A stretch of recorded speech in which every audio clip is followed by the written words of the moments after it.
各位朋友，大家好啊！我係智財投資學會嘅課程總監羅振邦博士，羅 Sir。各位朋友，大家好啊！歡迎大家收睇今日嘅智財 TV。咁我哋今日嚟講呢，有兩個話題想同大家分享下嘅。咁第一個話題會講下，原來喺港交所嘅網頁裏邊呢，有啲資料呢係好好用嘅。咁大家呢可能忽略咗，咁今日呢會同大家提下。裏邊嗰個嘅資料可以透視到大戶方面究竟喺市場裏邊想做好啊定做淡嘅。咁第二個話題咧會講下，咁恒指個升幅已經達到我哋之前估計個目標啦。咁如果要再升，下個嘅目標位又係幾多呢？咁今日咧有呢兩個主要話題嘅。咁我哋先講第一話題先。咁我哋頭先提及到就話喺港交所嘅網頁裏邊有啲資料咧好好用嘅，咁可以透視到市場一啲大戶方面究竟想做好啊定做淡嘅。我哋現在嚟講咧，就睇睇嗰個港交所網頁嘅內容一啲嘅資料。咁大家見到呢個嘅網頁方面咧，咁我哋用緊呢個係港交所嘅網頁。大家可以用翻呢個嘅3個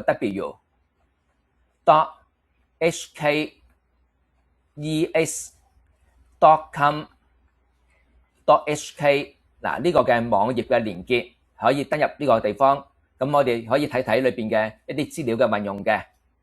咁好啦，去到呢個網頁嘅階段嚟講，我哋跟住點樣去揾個資料呢？我哋去翻呢度市場嘅數據喺我哋嘅熒光幕最右手邊，市場嘅數據。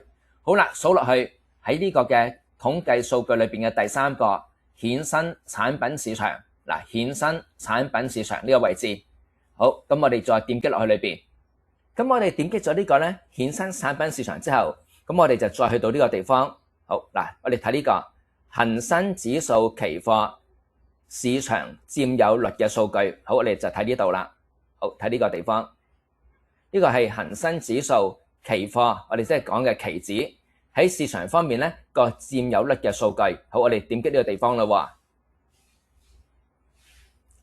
好啦，咁點擊咗之後嚟講呢，大家留意到個畫面方面呢有啲部分資料嘅。咁我哋話嗰個資料方面呢，我哋睇及到就呢一個嘅部分。好，睇及到就呢個部分。好，最右方呢個部分。咁呢度咧顯示到有咩內容咧？就話見得到喺期指方面頭嗰10大個經紀個參與者經紀行我哋所講，咁嗰個嘅未平呢個未平嘅長倉個合約嘅張數係幾多？咁我哋話未平嘅長倉係代表咩意思咧？喺期指方面咧，長倉代表睇好，即係話形容到頭嗰10大嘅經紀行，佢哋持有未平盤嘅長倉合約有幾多張？長倉方面咧係代表睇好嘅狀況嘅，代表係睇好嗰個走勢嘅呢個嘅長倉嘅意思。好啦，咁你見到嗰個合約嘅總數係幾多咧？就係有130866手。呢個就係合約嘅張數。咁個時間係幾時咧？就由7月20號到7月24號。咁換句話講，其實呢個數據咧就係屬於7月24號呢個禮拜5嗰個數據嚟嘅。好啦，另一個喺下方見到呢度頭嗰10大未平嘅短倉合約。咁我哋話呢個短倉短嘅意思代表咩咧？係睇淡嘅短倉方面代表睇淡嘅狀況嘅。好，呢個就係睇淡嘅意思嘅。好啦，咁即係話現在嚟講，市場方面頭嗰10間經紀行，咁佢哋咧未平嗰個嘅短倉，即係睇淡嘅個合約張數又有幾多張咧？就有呢個嘅130798手130798手。好啦，咁我哋其實咧留意下呢兩個數據咧，就透視到市場嘅期指方面一啲嘅大戶嘅狀況啦。咁你見到現在長倉130866，而短倉就130798。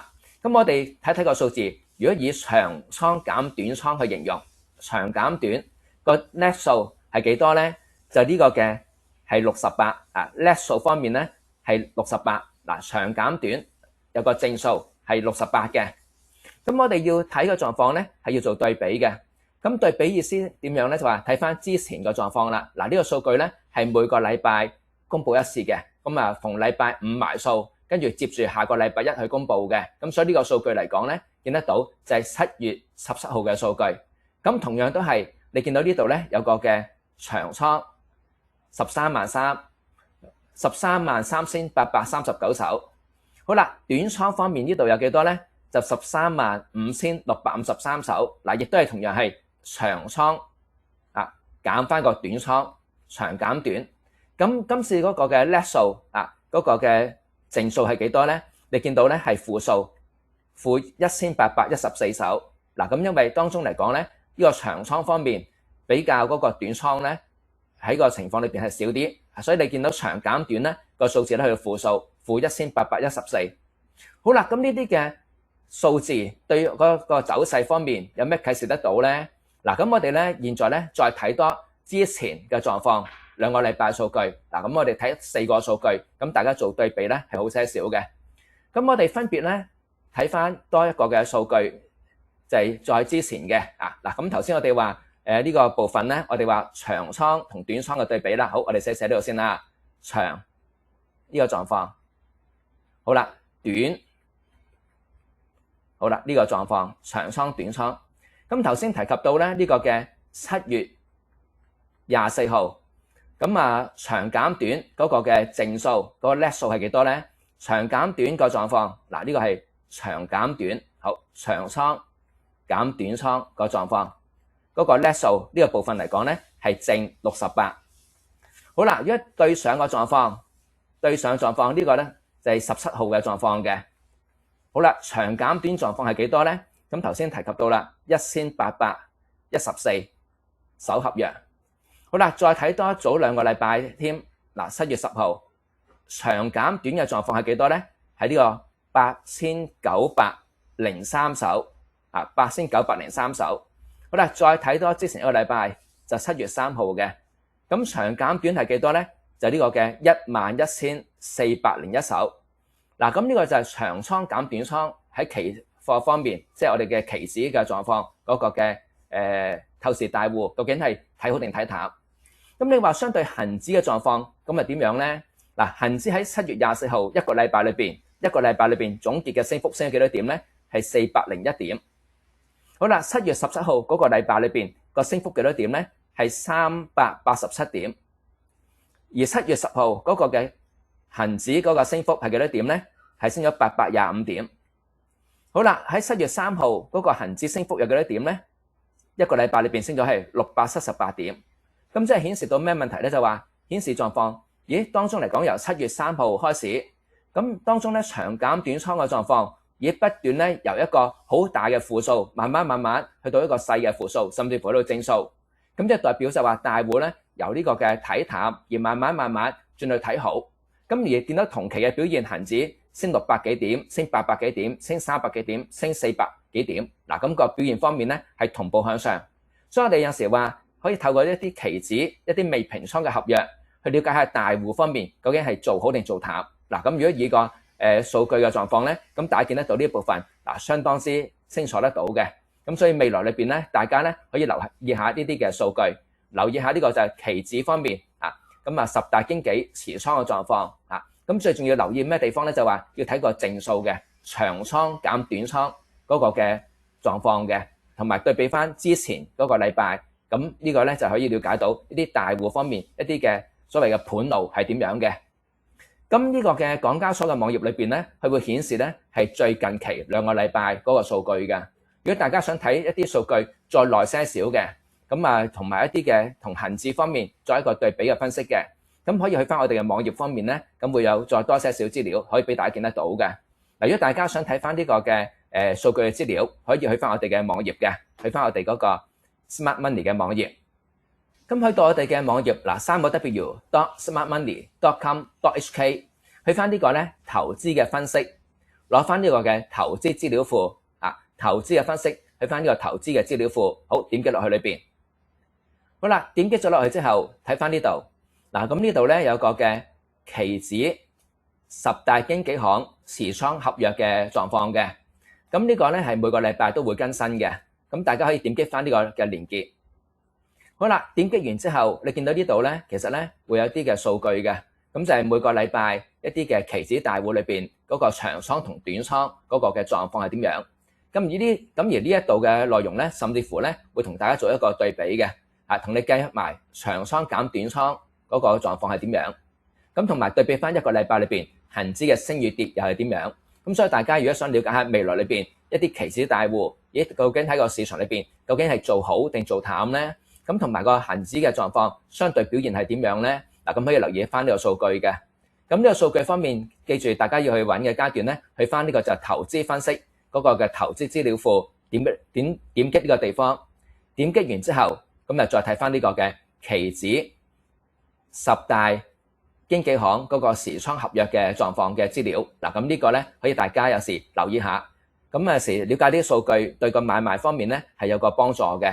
當然啦，你話要幾時入幾時出嘅，用技術分析係最好嘅。咁不過呢啲輔助數據咧，對大家有時了解市場嘅底子都有幫助㗎。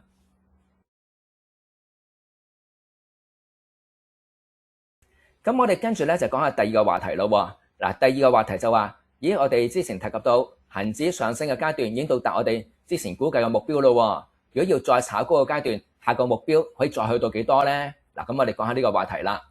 咁大家見得到現在呢個咧係恆指方面嘅日線圖嚟嘅。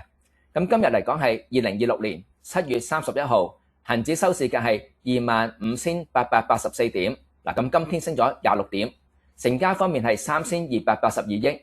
咁今個禮拜裏邊總結升咗係921點嘅。咁我哋話之前嗰個嘅目標係邊度咧？我哋就攞呢個嘅高位同呢個高位連埋去一條嘅阻力線。好，先畫條線俾大家睇睇先。好，就咁樣。好啦，咁我哋上禮拜嘅影片都提及到啦。呢一個咧就係我哋嘅上升目標嗰個部分。咁即係邊一度咧？個目標就係呢度嚟嘅。好，呢個目標。咁呢個目標方面咧已經到啦喎。